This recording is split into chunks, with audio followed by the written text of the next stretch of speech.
ఢిల్లీలో TPCC chief Mahesh Goud కీలక వ్యాఖ్యలు చేశారు. మంత్రుల పంచాయతీ ముగిసిన అధ్యాయమన్నారు.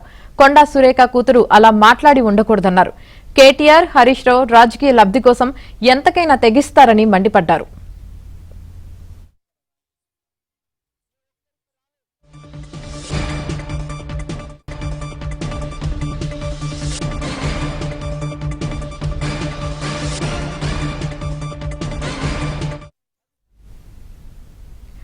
ఢిల్లీలో టీపీసీసీ చీఫ్ మహేష్ గౌడ్ కీలక వ్యాఖ్యలు చేశారు.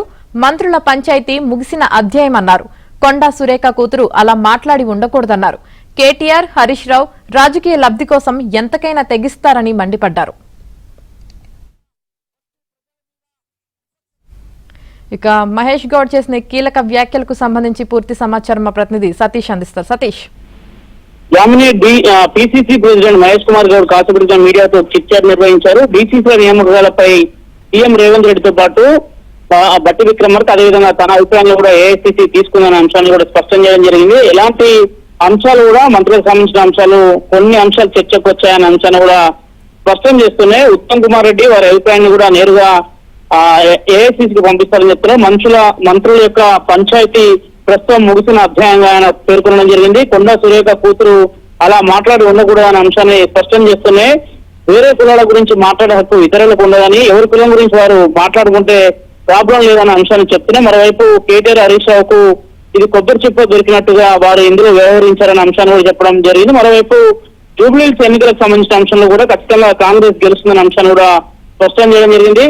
కొండా సురేఖ ఇంటికి పోలీసులు వెళ్ళడం కొంత కమ్యూనికేషన్ గ్యాప్ అనే అంశాన్ని, అయితే సుమంత్ అనే మాజీ ఓఎస్జీని ఫాలో అవుతూ నేరుగా అక్కడికి వెళ్లాల్సిన పరిస్థితి ఏర్పడిందనే అంశాన్ని కూడా ఆయన స్పష్టం చేయడం జరిగింది. ఇక డీసీసీ ప్రక్రియలో దాదాపు పార్టీలో ఉన్నవారికి కావచ్చు, ఇతర పదవిలో ఉన్న వారికి ఇస్తున్నారా అనే అంశంతో పాటు మంత్రి ఉత్తమ్ కుమార్ రెడ్డి వైఫ్ కూడా ఆమె కూడా డీసీసీ పదవికి అప్లై చేస్తున్నట్టు కూడా ఉందంటే సమాచారం అందిందనే మాత్రం అంశాన్ని స్పష్టం చేయడం జరిగింది. సమర్థవంతులైన వారు ఎక్కడైనా పోటీ చేయొచ్చు అనే అంశాన్ని కూడా స్పష్టం చేస్తున్నాయి. మరోవైపు హైదరాబాద్ మెట్రో ఎక్స్పాన్షన్ సంబంధించిన విషయంలో కిషన్ రెడ్డి వివరిస్తున్న తీరు సరికాదు. ఎందుకు కిషన్ రెడ్డి తెలంగాణ మెట్రో అంశంలో కేంద్ర ప్రభుత్వం పైన ఒత్తిడి తీస్తారనే అంశాన్ని చెప్తున్నారు. మరోవైపు ఇటీవల ఐఏఎస్ అధికారి రిజ్వీతో పాటు అదేవిధంగా మంత్రి జూపల్లి వివాదం పైన కూడా ఆయన తాజాగా స్పందించడం జరిగింది. ఆ అంశంలో హోలోగ్రామ్స్ కి సంబంధించిన అంశంలో కొంత భిన్నాభిప్రాయాలు వస్తే ప్రధానంగా హోలోగ్రామ్స్ సంబంధించి టెండర్లు 10 ఏళ్ల నుంచి ఒకటే సంస్థకు ఎందుకు అధికారి రిజ్వీ ఇస్తున్నారు, దానిపైన ఆయన సమాధానం చెప్పాల్సిన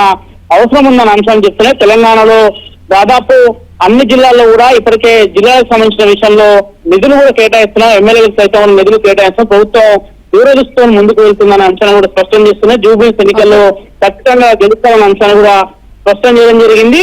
మరోవైపు మెట్రో అంశంతో పాటుగా అదేవిధంగా ఇతర అంశాలు కూడా ఆయన దానిపైన స్పందించడం జరిగింది. దాదాపు ఢిల్లీ పర్యటనలో కేవలం డీసీసీ అంశాన్ని మాత్రమే ఏఐసీసీ నేతలతో చర్చించామని అంశం చెప్పారు. ప్రస్తుతానికి తమ యొక్క ఆలోచనల్ని వారికి వివరించాము.